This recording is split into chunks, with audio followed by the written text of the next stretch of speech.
हरे कृष्ण, राधे राधे। मेरे YouTube channel पर आप सभी का स्वागत है। 16 दिवसीय गजलक्ष्मी महालक्ष्मी व्रत की पूजन विधि क्या है वो जानेंगे हम इस वीडियो के माध्यम से। हमें माता लक्ष्मी के आसन चौके लगाने से पहले एक लाल रंग का वस्त्र चाहिए। लाल रंग का वस्त्र ना हो तो पीले रंग का वस्त्र भी चलेगा। और एक लकड़ी के चौके या पटला चाहिए। लकड़ी के चौके पर हमें लाल रंग का या पीले रंग का वस्त्र आसन रूप में बिछाना है। फिर उसके ऊपर हमें शुद्ध जल के छींटे देने हैं। जल में अगर आप गंगा जल है तो गंगा जल भी मिलाकर शुद्ध जल से उसके छींटे देकर आसन और भूमि को शुद्ध और पवित्र करेंगे। इसके बाद हमारे पास जो भी आसन है, चौकी है, मेरे पास जैसे एक छोटी सी चौकी है तो उसी पर मैं माता लक्ष्मी को आसन दूंगी। अगर आपके पास नहीं है तो कोई बात नहीं, आप लाल वस्त्र बिछाकर उस पर भी मां लक्ष्मी को विराजमान कर सकते हैं।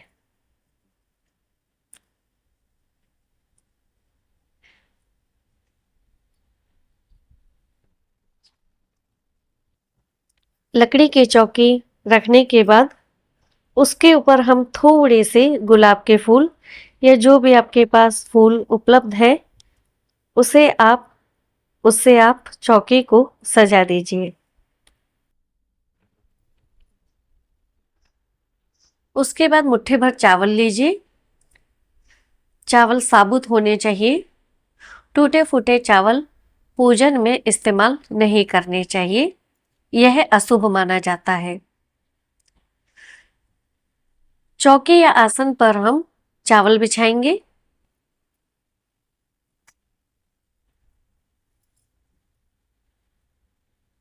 चावल बिछाने के बाद उसके ऊपर हम मां लक्ष्मी की जो भी तस्वीर है, प्रतिमा है, उसे स्थापित करेंगे। और एक मुट्ठी भर चावल हम इधर रखेंगे मां लक्ष्मी के दाईं तरफ, जिस पर हम कलश स्थापना करेंगे।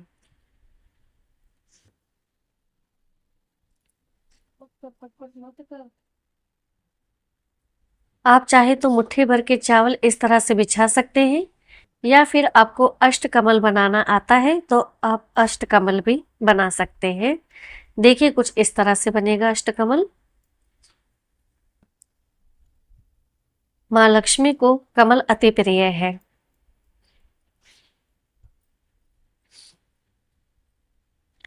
इस तरह से अष्टकमल बनाएंगे।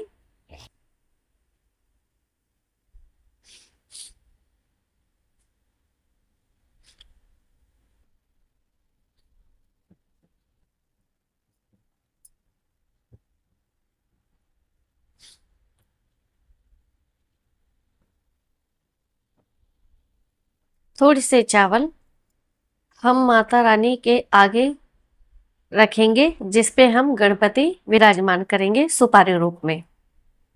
यहाँ पे गणपति सुपारी रूप में विराजमान करेंगे ताकि हमारे जो भी शुभ कार्य है उसमें कोई भी विघ्न ना आए, कुछ भी अमंगल ना हो।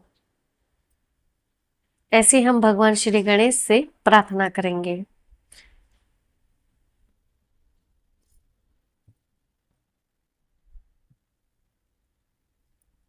वस्त्र रूप में हम उन्हें छोटा कलावा चढ़ाएंगे और हाथ जोड़ेंगे, भगवान सब मंगल करना।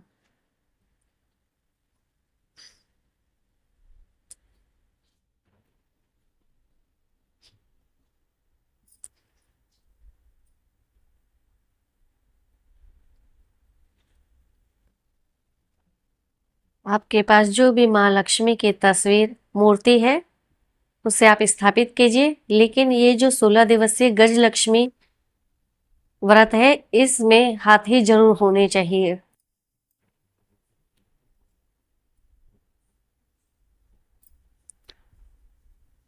मां लक्ष्मी को विराजमान करेंगे, आसन देंगे।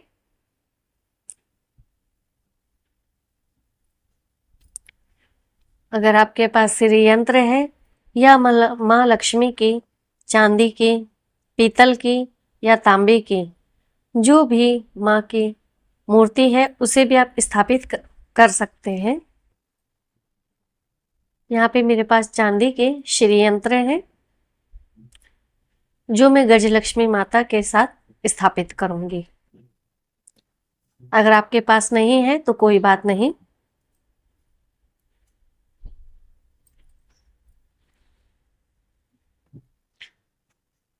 मां को वस्त्र रूप में चुन्नी उड़ाएंगे।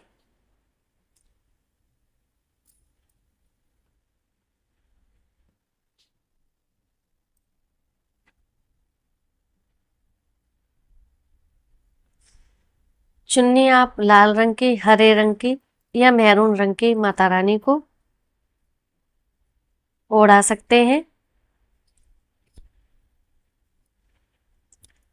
वस्त्र रूप में कलावा भी चढ़ाएंगे।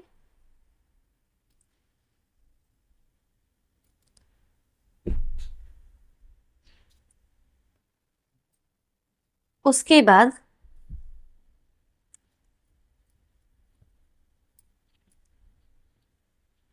आपके पास जो भी फूल है, माँ लक्ष्मी के पूजन में गुलाब के फूल,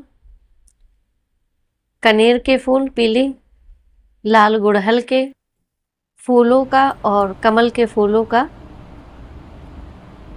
इस्तेमाल किया जाता है। माँ लक्ष्मी को गुलाब के फूल अति प्रिय है, कमल के फूल अति प्रिय है और लाल गुड़हल के फूल भी अति प्रिय है। आपके पास जो भी उपलब्ध है आप वह माँ लक्ष्मी को जरूर अर्पित करें।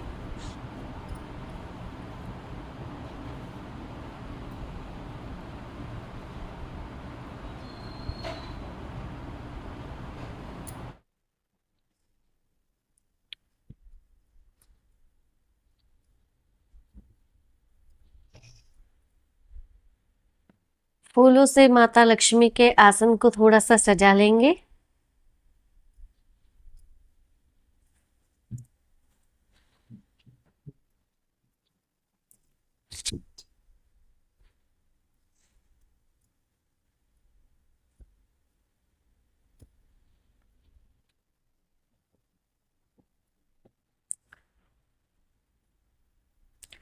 फिर उसके बाद माँ लक्ष्मी को इत्र समर्पित करेंगे। माँ लक्ष्मी को इत्र अति प्रिय है और अगर आपका शुक्र ग्रह कमजोर है तो आप माँ लक्ष्मी के पूजन में शुक्रवार के दिन इत्र का उपयोग जरूर कीजिए। माँ लक्ष्मी को भी समर्पित कीजिए और खुद भी लगाइए, लेकिन जो माँ लक्ष्मी को आप समर्पित करेंगे वह वाला इत्र आप इस्तेमाल ना करें, अपने लिए अलग से ले। यहाँ पे मेरे पास दक्षिणावर्ती शंख है, उसमें सफेद साबुत चावल भर के माँ लक्ष्मी के पास स्थापित करूंगी। 2 हल्दी के गांठे अगर आपके पास है तो आप वह भी स्थापित कर सकते हैं, और दक्षिणावर्ती शंख नहीं है तो कोई बात नहीं। यहाँ माँ लक्ष्मी को श्रृंगार में मैं लाल चूड़ी, मेहंदी, सिंदूर, बिंदी, रबड़ श्रृंगार रूप में चढ़ाऊंगी। आपके पास सामर्थ्य के अनुसार जो भी है आप वह माँ को चढ़ा सकते हैं।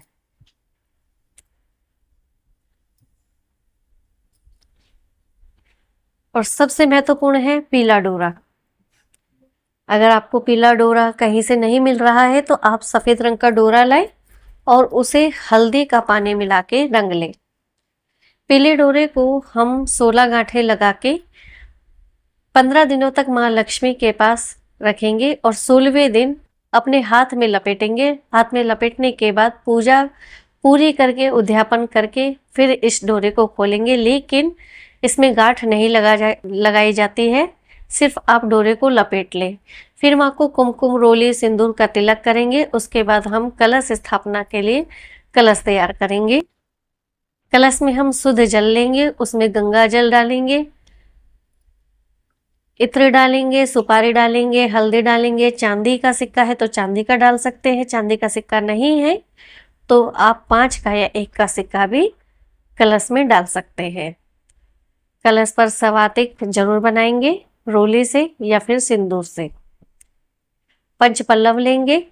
पंचपल्लव में आप अशोक के पत्ते ले सकते हैं, अशोक के नहीं है तो आम के पत्ते, और आम के भी नहीं है तो आप पान के पत्ते 5 लेकर कलश स्थापना करें।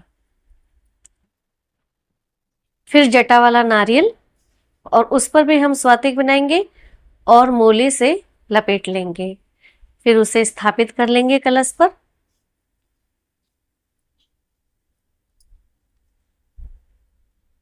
नारियल का जो मुंह है वो आपकी तरफ होना चाहिए और माँ लक्ष्मी के पूजन में विशेषकर ध्यान रखना चाहिए कि माँ लक्ष्मी को उत्तर दिशा या पूर्व दिशा में ही स्थापित करना चाहिए। फिर पीली सरसों जरूर लेनी चाहिए। पीली सरसों माँ को चढ़ाएं और उसके ऊपर आप दीप प्रज्वलित कर सकते हैं। माँ को फल चढ़ाए, मेवा चढ़ाए और धूप दीप दिखाने के बाद माँ लक्ष्मी की व्रत कथा जरूर सुननी चाहिए।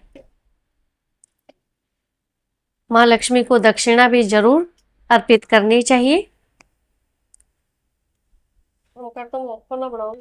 लेकिन माँ लक्ष्मी के व्रत में माँ लक्ष्मी की आरती नहीं की जाती है।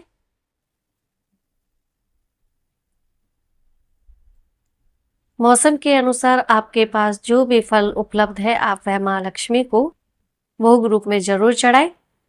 माँ लक्ष्मी को पंचमेवा चढ़ाए। माँ लक्ष्मी को आप चावल की खीर की प्रसाद बनाकर भी चढ़ा सकते हैं। माँ लक्ष्मी के व्रत में नमक निषेध होता है। माँ लक्ष्मी के व्रत में नमक नहीं खाया जाता है और नमक से बनी हुई भोजन भी माँ लक्ष्मी को भोग रूप में नहीं चढ़ाया जाता है। माँ लक्ष्मी को आप सूजी के ये आटे का सीरा भी बना के भोग में लगा सकते हैं।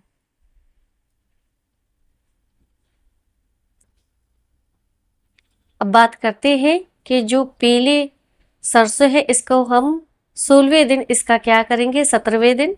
तो पीली सरसों को आप अपनी तिजोरी, अपने पर्स में माँ लक्ष्मी का आशीर्वाद समझकर रख लीजिए। इससे धन में वृद्धि होती है। और जो चावल आपने माँ लक्ष्मी की तस्वीर के नीचे और कलश के नीचे स्थापित किए हैं इन चावलों का इस्तेमाल आप अपने घर के भोजन के लिए कर सकते हैं। लेकिन जिस दिन यह चावल आप बना के खाएं उस दिन नॉनवेज बिल्कुल भी ना खाएं, ऐसा ध्यान रखें। और जो श्रृंगार आपने माँ लक्ष्मी को अर्पण किया है वह श्रृंगार आप ही यूज करें, इसे किसी और को ना दे। जो दक्षिणा आपने माँ लक्ष्मी को दी है वह दक्षिणा आप अपने पर्स में हमेशा के लिए रखें, इसे कभी भी खर्च ना करें। जो कलश पे रखा नारियल है इसे माता रानी को 16वें शाम को चढ़ाने के बाद पूजा रूप में, प्रसाद रूप में वितरण कीजिए अपने घर में। जो 2 हल्दी की गांठ है वह भी आप अपनी तिजोरी और अपने पर्स में रखें।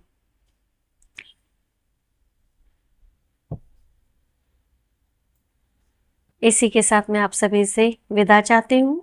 हरे कृष्ण, राधे राधे।